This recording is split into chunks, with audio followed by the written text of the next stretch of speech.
Why do your drawings look flat even after hours of work?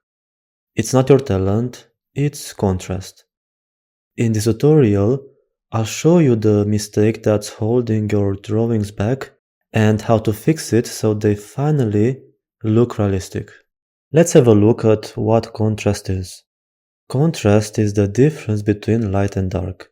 It gives your drawing depth and makes it look more realistic. Without contrast, everything looks flat and lifeless. Let me show you a quick example. On the left, I removed almost all the contrast from my drawing, and on the right, I kept it as it is with strong contrast. You can immediately see the difference and how important contrast is. Now let's have a look at the biggest beginner mistake. If you don't press hard enough in the dark areas, your drawing won't have real depth. The shadows stay too light, so everything ends up looking flat. Using low quality or less pigmented pencils makes it harder to reach deep blacks, so your values stay limited. And if you avoid using tools like erasers to bring out highlights, the drawing can feel dull and lifeless instead of sharp and dynamic. This usually leads to muddy looking drawings, a weak value range, and highlights that don't really stand out. Contrast isn't just about adding light, it's about controlling and pushing your darks so the full range of values come to life. But why do your drawings look flat? First, your drawings have the same tonal value everywhere, so the details get lost and nothing stands out. There's no clear focal point to draw attention. Second, because all of your values are similar, there's no clear separation between light and shadow, and those two elements are supposed to enhance each other, but without strong contrast, they lose their effect. As a result, the viewer's eye isn't guided anywhere. Everything looks the same, so the drawing feels flat and nothing stands out. I sacrificed one of my old drawings for this video to show you the difference that a good contrast makes.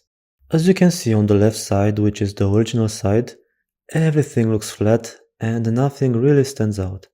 But on the right side, I redrew it and gradually added more contrast by using stronger pressure. That part of the drawing slowly comes to life before our eyes just by choosing to create different tonal values instead of keeping everything at the same tone. But why do beginners struggle so much with pressure? This usually happens because beginners are afraid to press too hard and go too dark, thinking they won't be able to fix it later. Instead, they should start light and slowly build up the darkness in layers. That way, you stay in control and can adjust as you go. The problem is beginners start very light, which is very good of course, but then they stay light the whole time. They never increase the pressure, so the drawing never reaches strong contrast in the end. Before we start working on the demonstration, I just want to quickly show you the pencils I'm going to use and tell you why I chose them. I'm using the Staedtler Mars Lumograph Black because they are very nice and very pigmented, which really helps with getting good contrast. I'm going to use a few pencil grades from this set so I can build gradually the layers and have better control over how dark everything gets. The paper I'm going to use is the Arches hot pressed watercolor paper 300 GCM. It has a very smooth velvety surface and can hold a lot of layers, which is exactly what we need to build good contrast. That's why I chose this paper and that's why it is ideal for this kind of drawing. For blending, I'm going to use the blending stamp to darken up the base layers a bit more, and makeup brushes for soft base layers. I'm also going to use a kneaded eraser for subtle highlights, and Tombow Mono Zero eraser for the strong highlights. A sandpaper pad I'm going to use also to sharpen the tips of my pencils quickly. I started with the beak and as usual, I created a base layer. Even from here, I started working on contrast even though the base layers don't look connected yet. But a very important thing to keep in mind is that base layers are the foundation of any drawing. Here I focused on applying pigment where needed and pushing it into the paper's texture using a makeup brush. You could already see how the contrast starts to take shape from this stage, which brings this area to life. I gradually built up these base layers until I reached the point where I had done everything I could and it was time to start adding details. Only when I started adding the details, I was able to press harder and take the darker areas to another level. Here I focused on building contrast, also by using an eraser. So instead of just preserving the highlights, I actually created them. The combination of a highly pigmented pencil and a good eraser works really well because they bring each other out and define both dark and light values. I prefer to first apply midtones everywhere and then build the shadows and the highlights on top. This way, everything is much more controlled and you get a better final result. I chose to create the base layer over the whole drawing at once so I could get a better overview of the contrast. Since the top of the head, around the eye, and the back are the darkest areas of the drawing, I applied more pigment there. The plan was to do the base layer for the beak and all the areas together at once, then move on to the details, but I got carried away and ended up finishing the beak first. I used different pencil grades like 2B for lighter areas, 4B for midtones, and 8B for the darkest parts. This helped a lot because it made sure I wasn't using too much or too little pigment, just the right amount for each area. You shouldn't be afraid to press harder even in the base layers. If you don't start building that contrast early on, you won't get the same result when you add the details later. I did the eye in one go because it's a very small area. Here, the contrast is created between the highlight, the iris, and the pupil. That's where I put all my focus.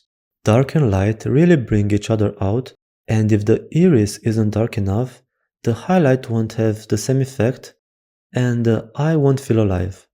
Since eyes are usually the focal point of any drawing, that contrast has to be on point. What also helps a lot is the dark area around the eye. It pushes the highlight forward, separates the eye from the surrounding area, and increases the overall contrast even more. After that, I moved to the area between the top of the head and the dark line around the eye. Here, I had to create a different kind of contrast by building a feather texture effect. I did this by drawing very small, controlled lines that follow the direction of the feathers, and I varied the pressure so they are not all the same value. Some are lighter and some are darker. To keep good contrast, I didn't overfill the area or make it too dark, because that is going to make the lighter head area less visible and is also going to flatten it. There needs to be a balance between the zones so they don't blend into each other or lose separation. Where the feather direction changes, I pressed harder to make it clearer, and the contrast helps emphasize that shift even more. If I had barely pressed in that area, the feathers wouldn't be visible and the realism would be lost because you wouldn't understand the direction they are going towards. This area above the head plays a very important role in the overall contrast of the drawing. Since it's one of the darkest parts of the drawing, I used an 8B pencil from this set, which is the most pigmented. I darkened both the top and the bottom areas of this section, then connected them using a feather-like texture with small lines between them. After that, I used an eraser to pull out highlights and increase the contrast even more.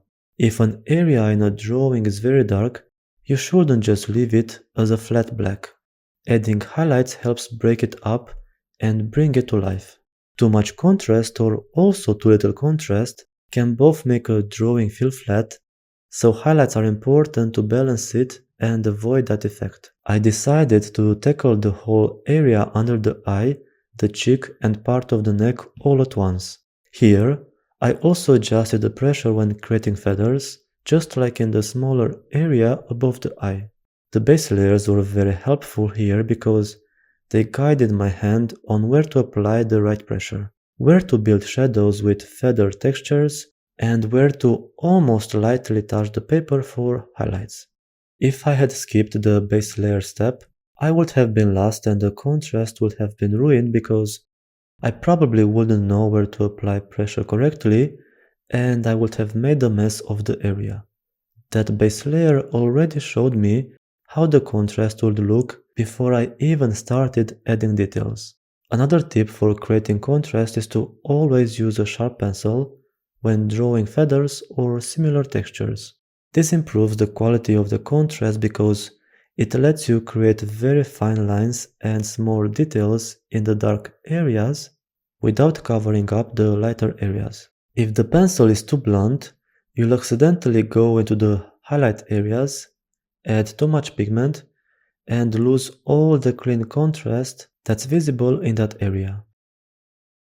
In the chest area, I used contrast to create a fluffy feather effect. I started by placing feathers with similar sizes and tonal value across the whole area, then added highlights in between them. After that, I went back in with more pressure in certain areas to bring the shadows forward and to create contrast, so it wouldn't just look like a random group of lines. The fluffy effect comes from being controlled and leaving enough separation between the highlights and the shadows. If everything is too close together, the area becomes overcrowded and very hard to read. So before detailing, I thought about the structure of that area and planned where each value should go. To avoid it looking flat, I also used a kneaded eraser in a few spots to gently lighten those areas up without fully removing the graphite details. This breaks the monotony and adds more visual interest. I kept the strongest highlights at the end and used the precision eraser with even more pressure than before to finish this area up and increase the contrast even more. Now I moved to the other big area of the drawing, so the back of the duckling. Here I used blending stumps and added another layer with an 8B pencil to make the layer darker and push the pigment into the paper a bit more. The base layer wasn't dark enough and that would have affected the details and how this area is going to look later. So darkening this base layer up was very important. You need to use all your tools to build contrast. It's not just about the pencil. Then I started building the feather texture with even pressure, keeping the size of the lines similar, but still following the direction of the feather's growth. The goal here was to create a kind of a map for myself for later, showing where the dark and the light details are going to be placed. I also went a bit into the lighter areas, so everything blends better into the dark base layer. To create contrast in the lighter parts, I used the precision eraser to pull out long feathers, shapes, and slightly lighten the tone so they don't get lost in the dark layer of the back. At the end, I used the strongest pressure in the darkest parts to bring the area to life and match the other dark sections of the drawing. This step should always be done last because it's permanent, or almost permanent, because once you go that dark, you can't fully undo it. Same goes for strong highlights. Leave them for the end so you are very sure that they are needed and that they will actually improve the contrast instead of distracting from it. And these are the steps that you need to follow if you want to create contrast that is going to result in a very realistic drawing. If you want to see every step of this drawing with real-time video and real-time voiceover, you can find it on my Patreon. The link is in the description and in the first comment. If you enjoyed this video, don't forget to like and subscribe. Also, let me know in the comments what you think makes your drawings look flat and lifeless, and if these tips I gave you helped you. Thanks for watching and I hope to see you in the next video.